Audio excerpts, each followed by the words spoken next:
Every year in sunny Las Vegas, CES brings new tech to the table from all over the world to showcase to over 170,000 visitors. There were a lot of drones, virtual reality headsets, and other tech goodies to drool over. LG came up with its new line of luxury appliances called LG Signature. Aside from fancy washing machines, it offered 4K OLED TVs with unbelievably thin profiles. But most importantly, LG announced its new line of mid-tier smartphones, the K10 and the K7, each with LG's rear-mounted button layout. Qualcomm had a booth showing off the latest tech powered by Snapdragon chipsets. It was there that we saw a refreshing new take on the tired smartphone form factor. Meet Robohan. Robohan is a prototype smartphone from Japan. It's designed by Sharp as a companion for kids or elderly people. Alright, next up was Samsung's booth. This is another booth that was always packed with people at CES. Samsung showed off a couple new TVs and appliances, but we were most impressed with the Samsung Tab Pro S, which is a fully functional Windows PC. It comes with its own razor-thin keyboard and its battery will chug along for up to 9 hours of use. Samsung also released the new Gear S2 Classic, a new spin on their existing smartwatch, except now it actually looks like a watch. It has better attention to detail, much like you'd expect from a designer watch, as well as a rose gold color and many different bands to choose from. Speaking of women's watches, Huawei stole the show when it announced the Huawei Watch Elegant and the Huawei Watch Jewel. The Jewel was definitely the highlight, with Swarovski zirconia crystals embedded all the way around its watch face.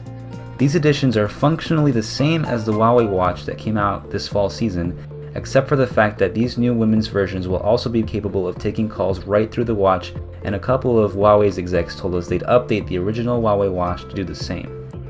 Huawei also turned many heads at CES showing off a bunch of tech, most notably the Huawei Mate 8, a phone with beautiful hardware, a 4000 mAh battery, a 6-inch 1080p screen, and expandable memory. All of this baked with Huawei's own Kirin 950 processor under a layer of the Chinese company's own Emotion UI. Keeping with the theme of more bang for buck, Honor, a sub-company of Huawei, has announced its own plans for entering the US market with its own mid-ranger, the Honor 5X. With a premium hardware build and flagship-worthy features, it's only $200 unlocked.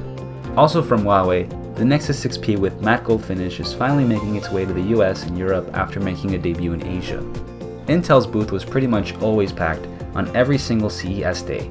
Besides demo rigs where gamers could test the newest PC games, Intel was showcasing its RealSense technology in drones and Intel-powered tablets. In under a minute, I was scanned in a pose and a 3D model was saved to the RealSense tablet. A laser engraver then burned a dot matrix into a block of acrylic and made a model of me. Intel also had a drone with RealSense technology that could follow a point of reference and fly around obstacles.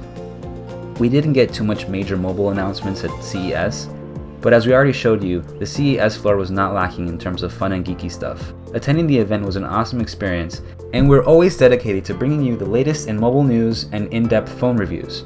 As always, subscribe to our channel for more videos, and check us out at GSMArena.com for more in-depth CES coverage.